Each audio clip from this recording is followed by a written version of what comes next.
An ancient drumbeat really changed the way we live, birth, and heal today. Hello, my beautiful souls. A huge warm welcome back. This week's episode is with Sophie Messager. Sophie bridges worlds that rarely meet. Once a reproductive physiologist with a PhD, she left the lab after experiencing the power of an empowered birth. Over the last decade, she has walked the path of doula, educator, and author of Why Postnatal Recovery Matters, deepening into the rhythms that shape women's transitions. But first, it's time for your weekly omen from the algorithmic oracles. In Greek mythology, those who forgot to subscribe were doomed to wander the underground of irrelevant content. Best subscribe if you haven't already. In this episode, Sophie and I explore the ancient immediate power of the drum, how it once belonged to priestesses and women of the land, how it was silenced by culture and religion, and how it is now returning as medicine for body, mind, and birth. Together, we trace the threads of history and lived experience, revealing why rhythm has always been a companion in times of transformation. Sophie shares her journey from scientist to drum woman and the moment hearing a single drum beat changed the course of her life. We explore what happens when women collectively reclaim the drum. The nervous system shifts, the mind quiets, and a deeper wisdom becomes audible. At its heart, this is a conversation about remembering. Rhythm as medicine, voice as courage, and community as the ground of healing. And before we jump into all of that good stuff, if you're struggling with the challenges of walking your soul path in this crazy modern world and would benefit from guidance, kinship, and support, then join our Academy of the Soul Unio. You can find out more by hopping on over to bemythical.com/unio or click the link in the description. And now back to this week's episode. Let's dive in. Hello, Sophie. Warm welcome to the show. Hi, Lian. Thank you. I'm delighted to be here. Well, I am thrilled to get into all of the things that I know your work and your book is about. I just literally glimpsed at the list of this cornucopia of goodness that your work's about. And I was like, these are things that I am so passionate about and so interested in. And I'd love to just start there. Like, what is the origin story that took you to this being your work, which, as we were talking about before we started recording, is not very average. We were talking about how, often those of us who find ourselves doing these kind of weird and wonderful jobs are like, it's so interesting that I ended up doing this when I look back in my childhood and I can see there was something way back then that almost foretold this. So I'd love to know what that's for you. So I'm going to go towards a particular moment and then I'll go both backwards and forward from there. So Yeah, best kind of story. 13 years ago, 2014, I'm in my first year as a doula after I spent 20 years being a research scientist. And I go to a retreat. And the retreat, I just go to hang out with other doulas. I'm really new to this. I'm wet behind the ears. I'm excited to hang out with doulas. But in this retreat, there's a workshop called Shamanism for Doulas. And somebody brings a drum. And they said, I'm going to do a drum journey. And I'm thinking, what's that bullshit? I'm thinking, that's not going to work. I'm like full skeptic, like, it's like so like no, I don't believe in it. And then we do the drum journey, and I have such mind-blowing visions that I can still see them today in my head. Do you see what I mean? And I walk out of there going, I want a drum. And then I go on holiday back to France where my parents live. I'm French, and I tell my mum I want a drum, and my mum said, "Oh, a few years ago when I went to Ireland, I bought this Baron. Would you like it?" I come home with this Baron, and there's so many layers to that story. I come home with a Baron, and my brother is a professional musician, and at that time I don't know it, but I'm still constrained by the beliefs of like there's a right way to do things, which is something I see so much in my work of bringing women to the drum now. And my brother shows me YouTube videos on how to play the baron. And the baron, you're supposed to play it with this little stick that you're supposed to move your hand back and forth at speed. And I can't do that. So I come back here with my drum.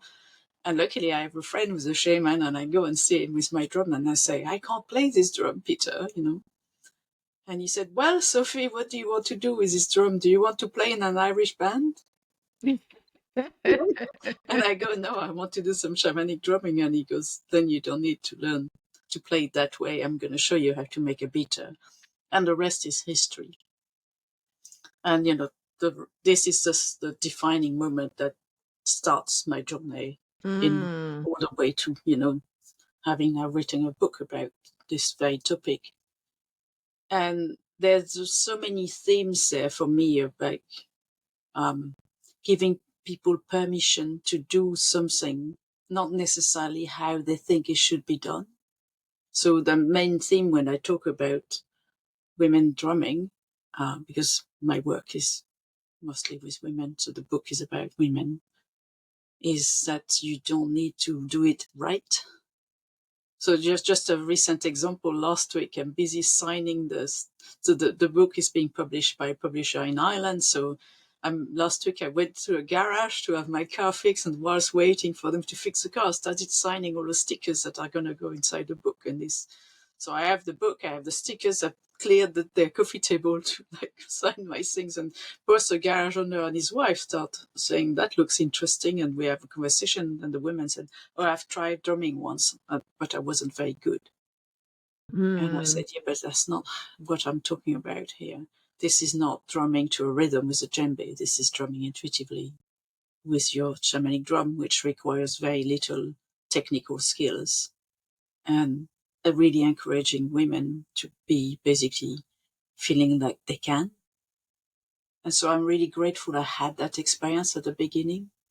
Mm. Uh, and then to backtrack a little bit, there's this thing that, you know, what I share in the chapter about my story in my book, which is there's always been a part of me that was feeling that there was something bigger. So again, to backtrack as how I was constricted by societies, I was raised as a Catholic in French Mhm. with a very, very constricted version of spirituality, one that made me feel like the God is some displeased beardy guy in the sky that's waving his finger at me because I'm not doing what the priest says I should do. Mm. And so I broke from that in my early teens, and then the rest of where the drum has played a really, really significant role in my life is recreating a form of spirituality that is mine. And very Yeah. much like what you're saying, when you end up doing weird and wonderful things. I have a very rich spiritual life, but it doesn't fit under a name. It doesn't fit under, do you see what I mean? It doesn't really belong to a set type of Yes. spirituality. Probably the Mm. closest thing it would be to is some element of paganism, but that's not how I define myself. Yes. Yeah. Oh, I love your story. Thank you so much for sharing. So, I would love to start by asking you, what is it that culturally we don't know? And I think really the correct word there is we've forgotten Hmm. about drumming. What is it that as a culture that we've forgotten So about drumming? I would say there's two things. We've forgotten that women used to be drummers, Hmm. and then we've forgotten that drumming changes your consciousness. Mm. And those things are linked. Yes. Uh, Yes. so I started writing this book because I started drumming during birth. I've spent 10 years working as a birth doula. I no longer do that, but in that time, I ended up drumming during labor and birth, including in a hospital. And what became very clear to me is that we live in a culture, it's not spoken about, it's not conscious, but that is extremely fearful of trance. And I Mm. believe that Yes. childbirth is meant to be a Mm. really deep trance. that was my experience, and that's the experience of many of the women I've supported. And the drum plays a really big role in helping bring that back in a system that actively prevents it. Yes, And puts everything in the way of yeah, being yeah, able to of drop entering into that even the state. And lightest of trances. Yeah. I really believe that's because if people enter Mm. trance-like state, they tend to question things and not do as they're told. And so the Yes, system yes. doesn't want that to happen. They're You know, taking their directives from somewhere yeah. else entirely. So Mhm. if you look at, for instance, the work of Lane Redmond, the late Lane Redmond, who wrote a book called When the Women Were Drummers, and she did this is a big scholarly book about the history of ancient history of women and drumming. You can see the plain as day because of very ancient carvings and sculptures that basically in matriarchal society up to 5000 BC, drumming was, a part of priestesses of the goddess work. They used to use it to achieve a state of transcendence. And that when patriarchy came along and land ownership and male priests and basically all of these power tools were removed from the hands of women. And then you have more layers of that because you have that, and then you have church going through the whole of Europe, spreading through the whole of Europe, going, this is the work of the devil. Like literally, I found quotes of texts that says that the drum was a sign of the devil's pomposity, and they called it heathenism. So there's this kind of moving, from like land-based spirituality to this one unified constructed religious construct, and they remove those things. And then when you've got basically colonialism, they ban the use of drumming. They ban people practicing religions, which are usually animist and shamanistic. And so the drum gets removed even more because you can't really practice drumming discreetly. That's what leads to the rise of the use of psychedelic plants instead. So I've Yes. interviewed Mm, people for my book that say that the norm for humanity is to use percussion for altering consciousness. mm, for sure. Yes. And And other means as well, but I think drumming being yeah, so it's key not an and either yeah. or because I found Mm, conflicting opinions on the subject. Some people mm, say that they feel it's only drumming. Some people say that they feel it's only plants, and I believe mm, both. But certainly, I've spoken to enough people who corroborated the fact that across many continents, mm, drumming was banned as part of like as recently as the 60s and 70s in Mongolia by the Russian government, mm, saying that drumming was an attack on like modernity, and people were mm. actually killed for practicing shamanism or put in jail. It's not that long ago that stopped being the case. So, what I'm hearing in what you're sharing, and it might be that I haven't got this completely right. So feel free to, if you this isn't actual, is there is perhaps differences in our historical use of the drum as women versus men, and versus perhaps using it communally in like mixed sex and mixed age groups. Is that so? Is there a specific ways that women use the drum that Yes, is vital and yes. So important to know? you need to look at really ancient history because it's been erased so long ago that unless you look at scholarly work of ancient history, you won't find it. Mm, But what there was is things like drumming to help induce labor, things like drumming to help seeds grow. So fertility and land-based stuff that would be mm, having been a women practice. Um, like I said, priestesses of the goddess in matriarchal societies would mm, have those roles of supporting women's cycles and land fertility and that kind of things. mm.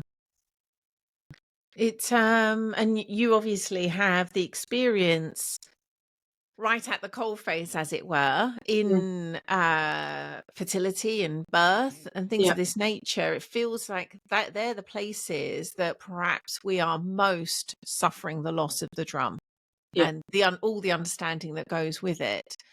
So specifically, and feel free, I know that some of what you've been looking at is the science behind these Yeah. things. What specifically do you see is affected by using drumming in those parts of a woman's life? So it works on several levels.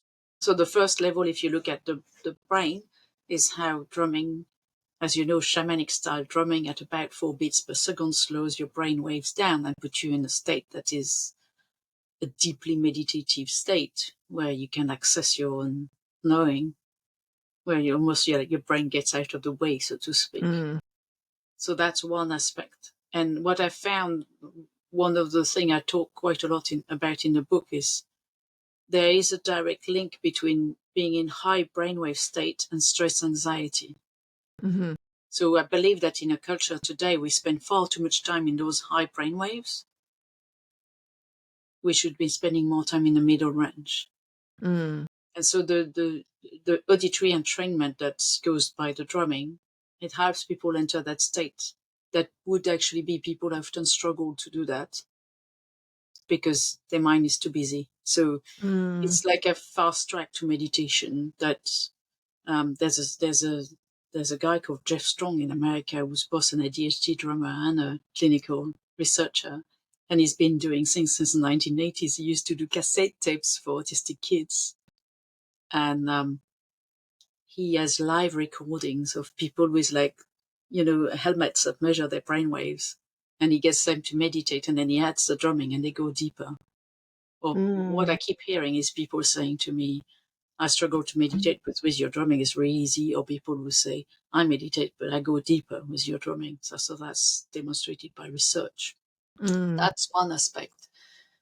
And that means like less anxiety, less, tension, which is something that is quite common, when you're pregnant or you're looking at conceiving or you're in labor, it's like anxiety is quite a common issue.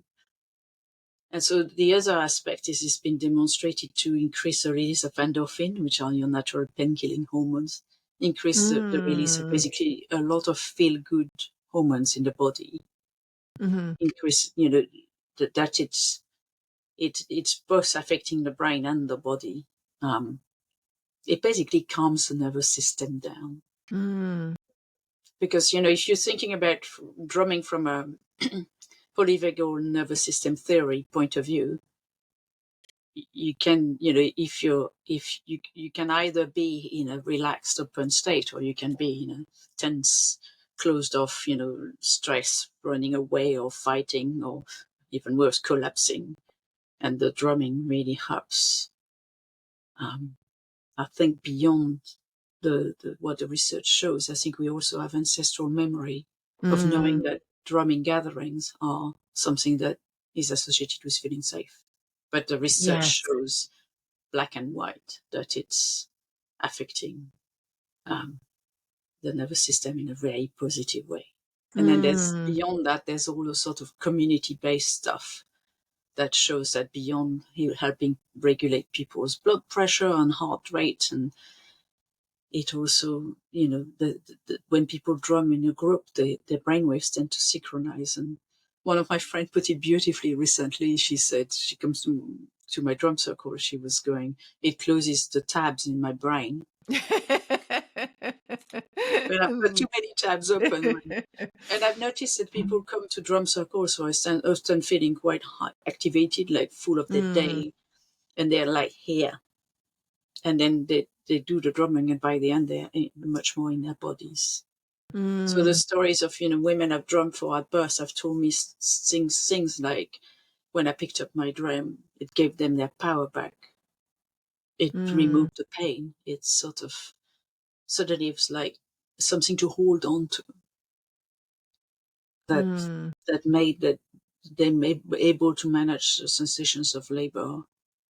Um, so that's applicable to everything else. Do you see what I mean? Anything that, yeah, you feel stressed about, you feel dysregulated, you feel you don't know where you're going. It's at its core, it's a way back in your own wisdom, so that your too fast thinking brain can get out of the way, and you can get into this space where suddenly you have clarity and calm.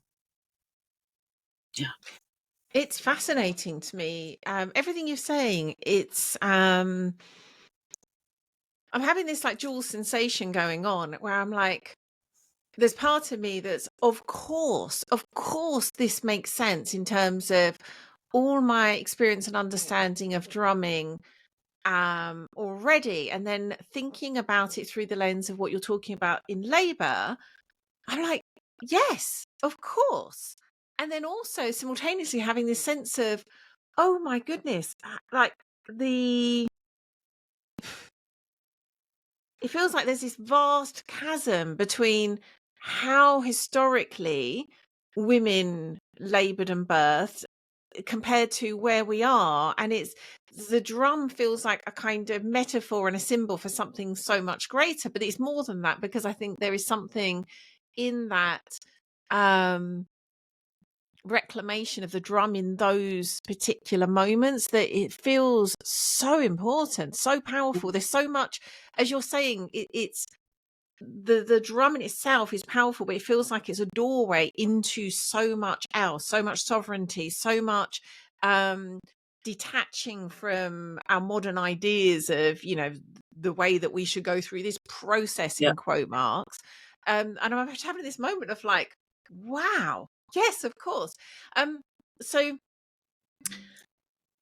I'm interested, practically speaking, if you're working with a woman in this way, yeah, what does that look like in terms of at what point would that you start working with a woman? What would that look like once she goes into yeah, labor? I'm yeah. fascinated to Yeah, know yeah, this. yeah. And I'm really Okay. delighted to talk about that, because the one question I get asked all the time is what type of rhythm? And I said, there's no such thing. It's completely responsive and intuitive. So in the same way that when I was working as a doula without the drum, I would rock up in a woman's home when she was in early labor, or not early labor, full blown labor. And the first thing I'd do would be just to fill the space and not say anything, not do anything, but just be, and and then respond from that place. It's exactly the same with the drum. So in pregnancy, I've used the drumming to give as part of relaxation and healing to women. I've used it to do journeys. I've done the same, in fact, in the context of conception, because if you do a journey to the womb, it can be a journey to the womb for somebody who's already got a baby in there so she can connect with a baby. Or it can be a journey to the womb to connect with the energy of the womb and see what wisdom the womb has. So last year I Mm, ran an intuitive drum healing workshop, and one of these women said when she went into a womb, she was struggling to conceive. She saw the womb, instead, in the middle of a womb, there was a fountain, and instead of having beautiful spray of water, I was just doing bloop, bloop, bloop, you know? mm, And it's very powerful stuff, because you get that wisdom that nobody else can give you, because no amount of, at its heart, there's this thing for me that's very much in my path, which is I really don't want to be the one giving people's advice. What I want to do is hold a space so they can get their own advice. But in our modern mm, world, a lot of women don't know how to go there. And with the drumming, for instance, some of the stories I've heard from women I've interviewed for the book, who they said once they'd done a drum journey a few times, they no longer needed it to connect with the baby. mm, And again, as I was writing this book, I was thinking, where did we get to a world where women think they need a machine to connect with a baby that's inside their belly? mm. I was like, this is crazy. But often we don't know, because we're not being shown that. That's not how we've been Yes. raised. Mm, That's not how society operates. So it's all like fish can't see water kind of stuff. So the drum is a really powerful way. Like the word, I love the fact that you use the word sovereignty, because that's it. mm, So in pregnancy, it would be also really love one of my favorite things. So the first book I wrote was a book about postnatal recovery. It was published 5 years ago. It's been translated into 4 languages. I I would basically do the antithesis of a baby shower by offering mother blessing, which is a ceremony which you usually do in the third trimester, where you gather a group of friends of the pregnant women, and everything that's in the ceremony is designed to give her support. It's not about the baby, it's about mm, her. And so all if people were up for it, I would always bring drumming to this process, because it'd be really lovely to welcome the women in a circle where somebody was drumming, And then during Mm. the circle, sometimes it's been just me drumming, but sometimes there's been a big group of us drumming for the woman. And often I find it's very significant, not just for the women, but for all the other women who are there, because there's a sense of we're meant to have that. Do you see what I mean? We're meant to Mm. have this practice. And Yes, it's a yes, we remembering. A are. number of Mm. time women have come to me saying, I've never been to something like that, but that felt so right. The Mm. building the drumming into the pregnancy is also a way to make the women more familiar with it and possibly wanting to have that during labor.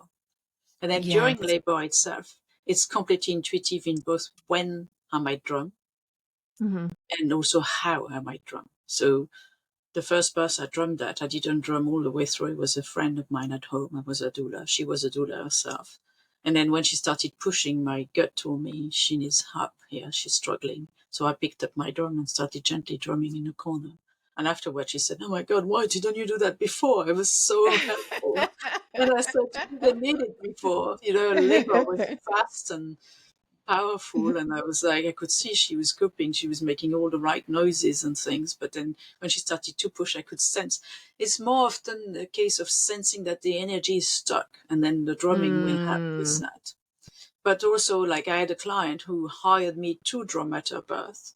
And we drummed throughout the whole pregnancy, and then we drummed through a significant amount of her labor. But then when she started to push, I picked up my drum and she went, "No."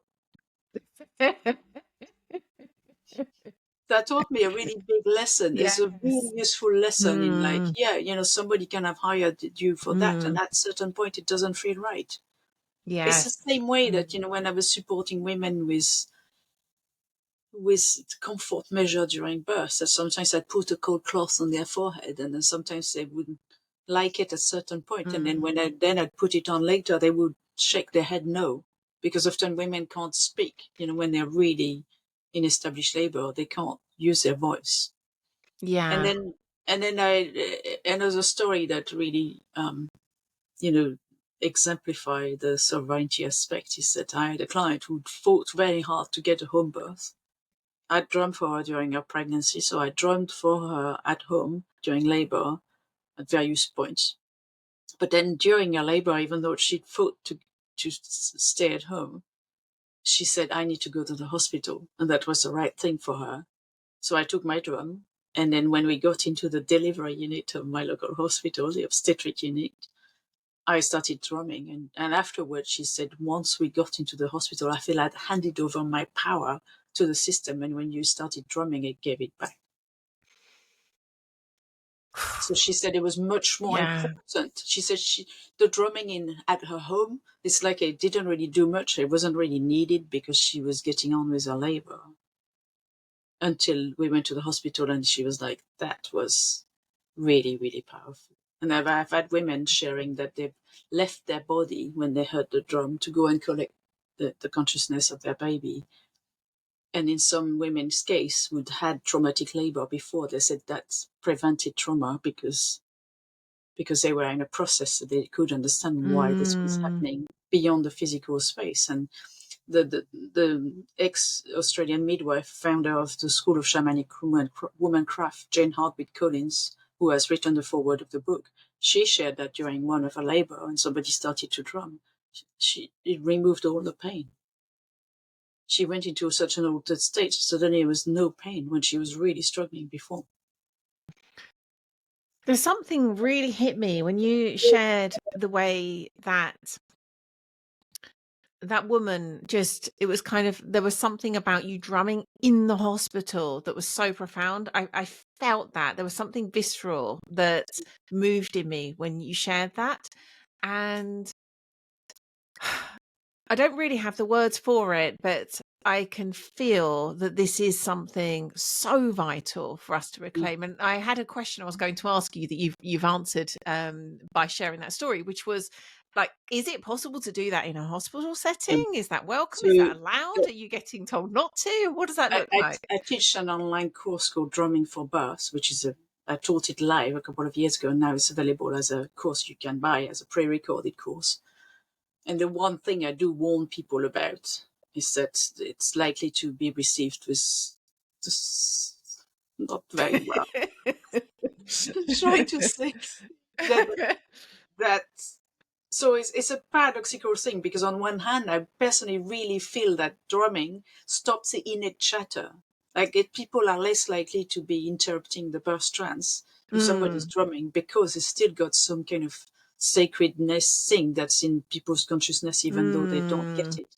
But they are very likely to think, to think you're completely nuts. What's this? A bit like when I was 13 years ago, what's that bullshit? Yes. Like, the first time I drummed in a hospital, I purposefully did not make eye contact with the midwife. But my friend, who I was sharing the care with, another doula, she said, when you picked up your drum, you should have seen the midwife's face. Mm. What fascinates me is last year, so a couple of years ago, I was invited by a scientific journal called the International Journal of Birth and Parent Education to write an article about drumming for birth. And then last year, they invited me to talk about it at their conference. And I said, I'm not going to talk, because if I talk, that's not going to teach them anything. I'm going to give a slide with the evidence, and I'm just going to drum for 15 minutes. I'm going to take them through a drum journey. But it felt so uncomfortable, because Mm. I had to address the elephant in the room. And I'm really grateful for another womancraft author called Bridget Supple, who said to me, you need to name the elephant in the room. And so I did what she had suggested, which I started to talk by purposefully took one of my weirdest looking drum, which is shaped like an egg. And I held this drum aloft and I pointed at it and I said, if I tell you this helped with the pain of childbirth, do you roll your eyes? And I said, people used to feel exactly the same about water births 20 years ago, and now Yeah. there's one in every UK hospital.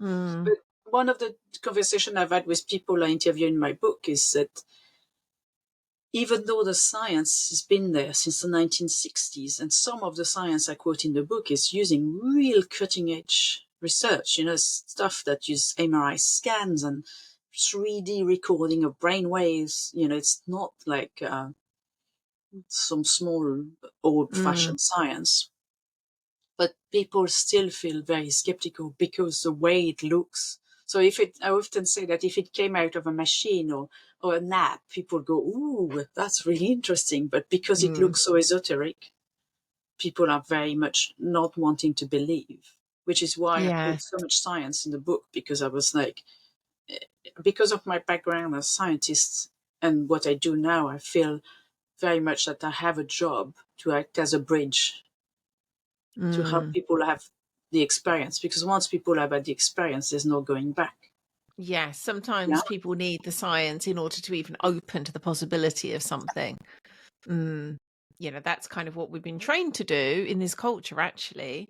So your ability to work with that, I think, is a real asset. So as much as I find what we're talking about around birth absolutely fascinating, I want to now broaden it out slightly. And I wonder what your sense is if we were, as women, to reclaim our relationship with the drum more generally, Hmm. which of course would include during pregnancy and birth. What do you see would change? What would that create if we collectively as women took up the drum again? What would that mean? It would mean that we'd been less overwhelmed, um, more in tune with our own wisdom, and we would break out of the constraint of our culture, which has taught us so subtly, and not sometimes not so subtly, that we don't know what's right for us. Mm, So that's why the system has suppressed that so much. Do you see what I mean? And to some level, yes. that's why the system ridicules things. Jane Hardwick Collins always say that when something in a woman's life is systematically ridiculed, it means it's always a sure It has sign of a power. great power. Mhm. And just to share a story, like earlier this year. So one of the things I discovered, there's a chapter about this in the book. When I was writing the book, I discover that I could use the drum in the same way as I use microdosing of plant medicine. Mm, So 2 years ago, I was really struggling with no, 3 years ago, I was really struggling with my mental health, and I started microdosing psilocybin. So mhm, microdosing is taking subperceptual doses of a psychedelic plant, so that it doesn't cause you to have any vivid visions or change in your consciousness, but that, well, not immediate, you see what I mean, but that over time it allows you to become aware of unhelpful brain patterns, and then you have an ability to rewire those. And again, it's not a figure of speech. Like, there's published research showing that Mhm. psilocybin rewires your brain, create new networks in your brain. And so I did that for a couple of years, and then um, in the process of writing this book about 18 months ago, I started to decide that I was going to do drumming for 5 minutes a day and use the same process I'd use for the microdosing, which is a Mm. journaling and setting an intention for a cycle of 4 to 6 weeks. And then I started this, and within 2 weeks, just like I had with the psilocybin, I had this very similar experience of becoming aware and unhelpful thought pattern that I'd never been aware of before. And it's Mm. so striking that I started writing about it and then doing some research and going, okay, so in the book there's a chapter called Beating the Shroom that compares psychedelics to drumming. And I talked about it at the Convention of Women Drummer last year in November, and I lost count of how many women came to me and say, I'm going to do that thing that you talked about. And then this year I held about 6 months ago, over a course of a month, I held a group of women online. And what we did is work together, having an intention for the period we were working together, and basically drumming for 5 minutes a day with intention, with journaling. And it blew my mind. It was a small group of women. It was 6 women, but um, I expected that if they went up a point or two in their scoring themselves out of 10 from the beginning to the start, I would be quite impressed. But they didn't score up from 1 point or 2 point. They went through a 50 to 80% improvement in the course of 4 weeks Wow. Mm. of scoring themselves on. They'd put intentions like, I want to feel more present, I want to feel more in my heart, I want to feel less stressed. Like, it was all about like that, basically being in the present. And that's another thing I've also noticed with drumming, is that when you're drumming, because of the combination of the sound and the fact that you're actively beating something, so there's motor element as well, which is why it's more powerful to do drumming than to just listen to drumming, even though Mm. just listening is really powerful of its own accord. You can't really think about something else. Yes. Mhm. So what I say, and it happens to me, and what other people have told me over and over again happens to them too, is this feeling that suddenly your brain gets a lot more quieter. Like, if I compared it to, if it's your brain before brumming, it's like, a bit like when you can't find a word, and the more you search for it, the more the word eludes you, and you get very annoyed. Do you see what I mean? So Mhm. when you're trying to seek answers to something where you don't know where you're going, the more you seek from a sort of cortex brain, high brainwave point of view, the more it eludes you. And then Mhm. if you slow down into that space, if you basically, drumming makes you being in a moment. Mm. From that space, you can feel a lot calmer, a lot more relaxed, a lot more grounded, and able to access your own wisdom. Mm. So for me, it has a power to change the very, very fabric of society. Yes. Yes. I mean, ultimately, if something can change the mind, it ripples out to change the collective. Yeah. That doesn't seem at all a far-fetched notion to me. It seems complete common Yeah. sense. And I also Mm. don't think it's a coincidence that so many women seem to be interested in making drums. Like, it's going Yes. up and up and up and up and up. And when my friend Melanie Siret, who runs a business called drumwoman.com, decided 2 years ago to put up this women drumming convention, something that had never happened in the UK. She decided it in April, ran out in November, and was sold out with 150 women. Wow. And she Good. sold out Yeah. every year. It's It, sold out again it this says a year. lot. Oh, It- yeah. So there's mm. clearly an appetite for it. Mm. And that's what I'm seeing in the women who come to my drum circle. Is mixed gender, but there's a big majority of women, which again I see when Melanie runs an event that's open to both men and women. There's 80% women in there, and Mm. my drum circles, I seem to attract a lot of people who've never done this before, and they often say, "I don't know why I'm here, but I just feel drawn to this." Yeah, my experience is the drum calls us when we're ready. It's when the student's ready, the teacher will appear. When the beta is ready, the drum Yeah. will appear, is what I've noticed. I appreciate obviously your work and your passion has all been about the drum, but I'm curious whether you've seen anything about other ancient forms of instruments. It doesn't seem quite the right word, but I'll use the word instruments. That we've used in these ways. Like my own practice and experience has included the rattle. Currently I'm studying with a Mongolian shaman and they use the jaw harp. Yeah. I wondered whether you've seen much about other these ancient instruments that we've used in these ways. So yes, totally. From my point of view, percussion is percussion, Hmm. and it's not just percussion because and yes, I totally get that you can do it with a rattle, and I'm very aware of the Mongolian shaman practices because one of the people I talk about in my book is a French woman who went to train with Mongolian shaman for 9 years, and then she was the first person to publish research on that in Mm, 2017. And I understand that people in Australia use the didgeridoo in similar hmm. ways. So I think there must be a whole host of instruments across the planet, some of which we don't even know about. And then you can make percussion noise with your mouth. It's like, Hmm. or even Hmm. slapping your body. The rhythm and movement is the key to regulation of the nervous system. Hmm. And percussion has this.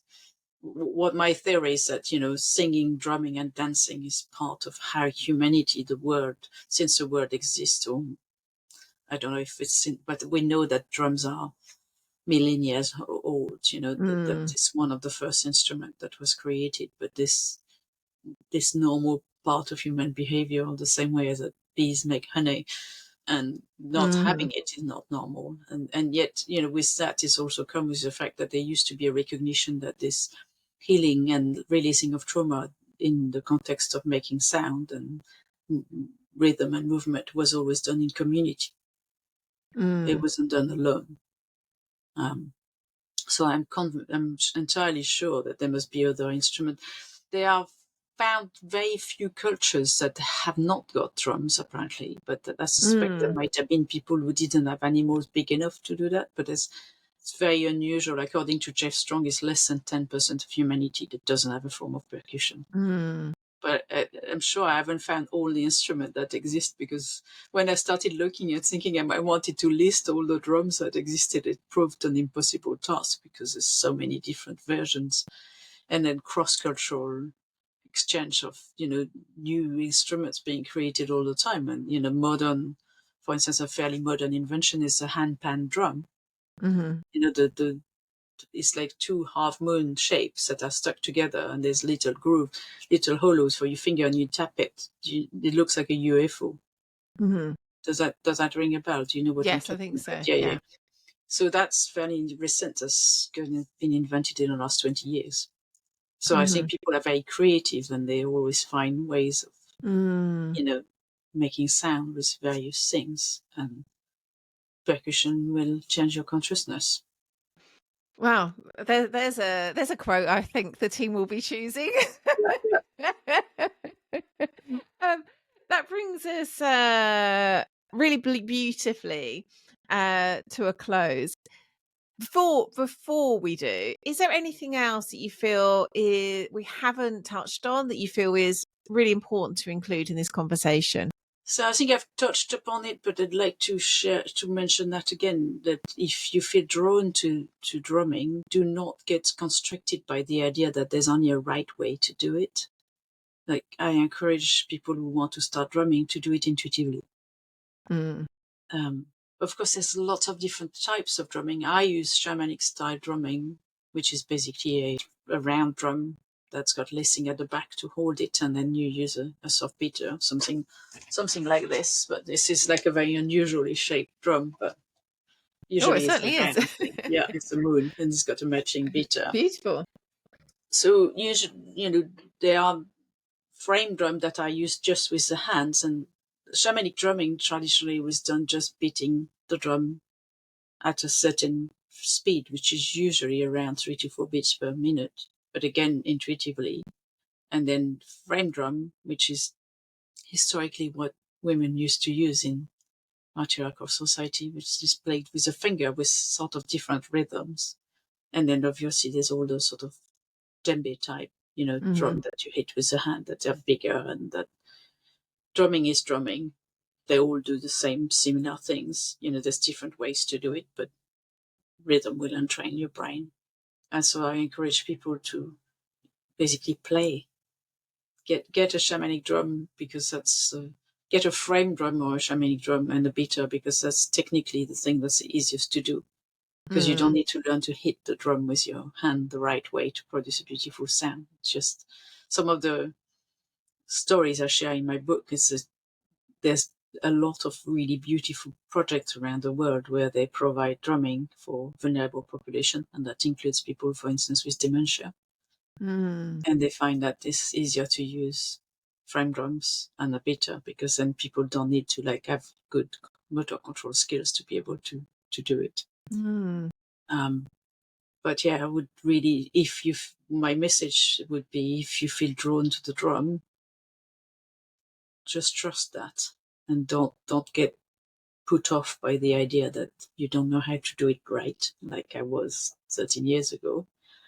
A few years ago, I got there's a drum in Portugal called the adufe, which is still mostly played by women. So there's a few drums around the world today that are mostly played by women. I've went hunting for that.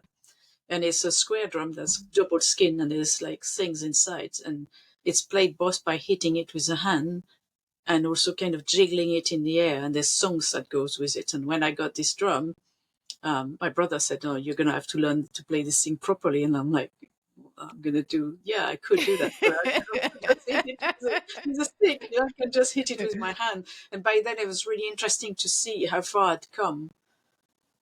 Because again, I've had people say to me, "Oh, what you're doing is not music." And I'm like, define music. What we have, this weird constriction in our culture that you can only do art or creative pursuit if you're good enough. Yeah.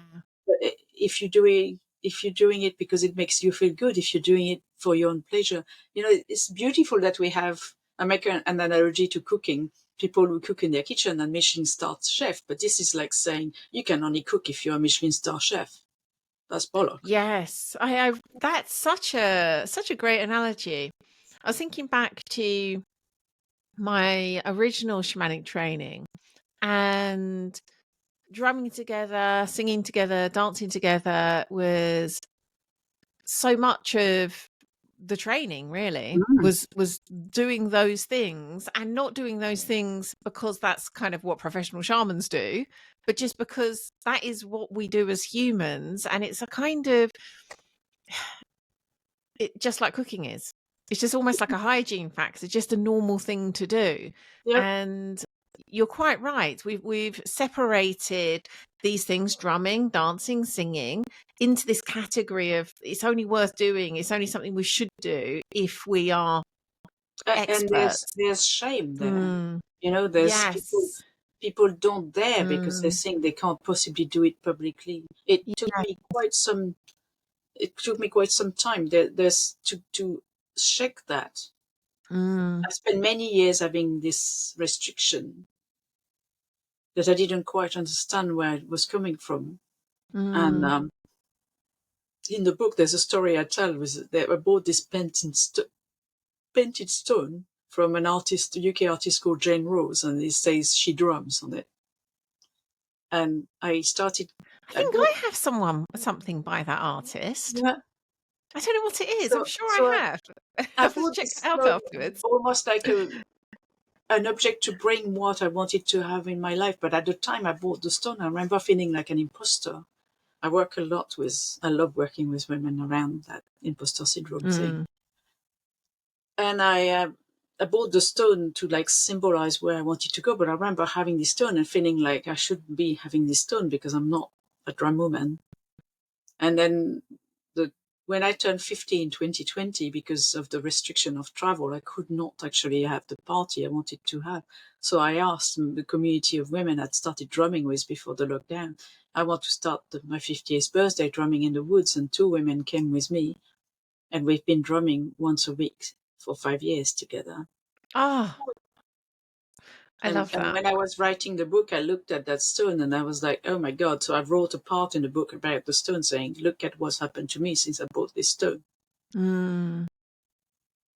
So everybody who starts their journey, they're going to start there, or they're going to start somewhere where they don't feel competent and they're not sure they can. And I just say to women, just bang your drum. If it feels safer to do it private somewhere, quiet, and where nobody can hear you at the beginning, then do that. But a theme that I've certainly noticed massively, which is full of stories in the book, is that when women come to drumming, they often don't really did. And Mm. then the more they build up confidence with their drum, the more they also build up confidence with their voice. I just had this just the moment before you said that, I was envisaging the power of that somatic expansion, both in terms of the body growing, but also the volume, of course, of the Mm, drum growing, and how powerful that is. yeah. So when Yeah. my book is launching in a couple of weeks, I'm also launching a series of conversations I've recorded over the last few weeks called Women Making Noise.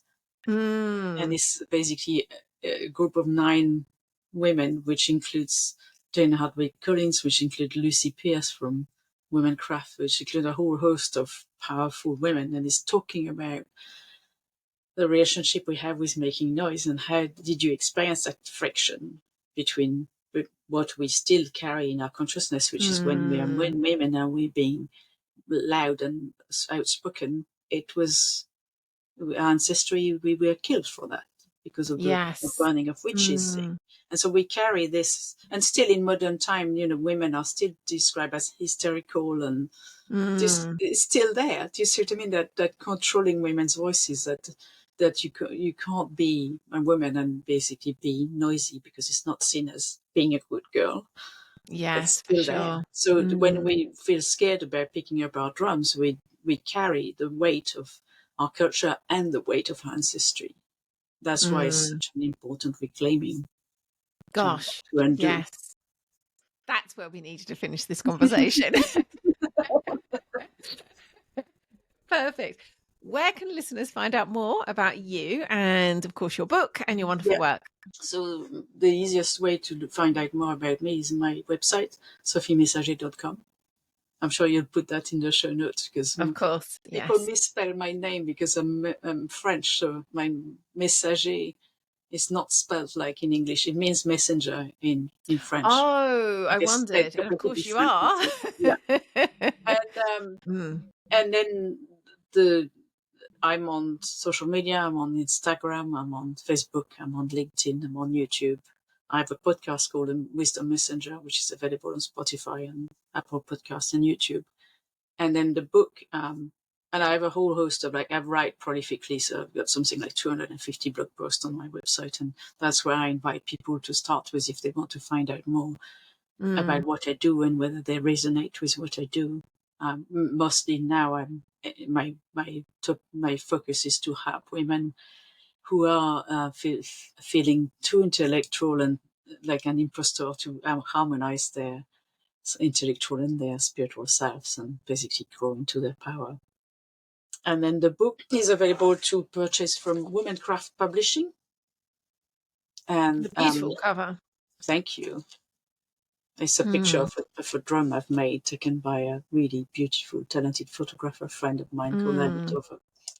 It's available to purchase where you buy your books. I mean, it literally is coming out on the 19th of September, but it's available to purchase from the publisher. It was available to purchase uh, 2 and a bit months ago already. Wonderful. Yeah. Well, this has been such a pleasure. I really have loved finding out so much more about the drum, and there's been so many moments where I've like just felt the truth of what you've been talking about. So thank you so much. Thank you so much for inviting me to talk about this. What a rich and wisdom-filled show. Here are my favourite parts. Women once held the drum as a sacred tool for fertility, labour, and trance, and reclaiming it today restores what was lost.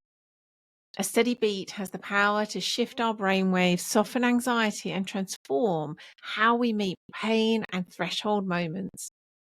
When we take up the drum together, we awaken sovereignty, courage, and a remembering of the wisdom that belongs to us all.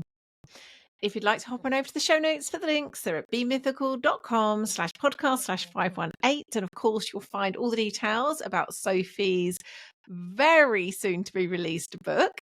And if you're struggling with the challenges of walking your soul path in this crazy modern world and would benefit from guidance, kinship, and support, come join our Academy of the Soul, Unio. You can discover more by hopping on over to bemythical.com/Unio or click the link in the description.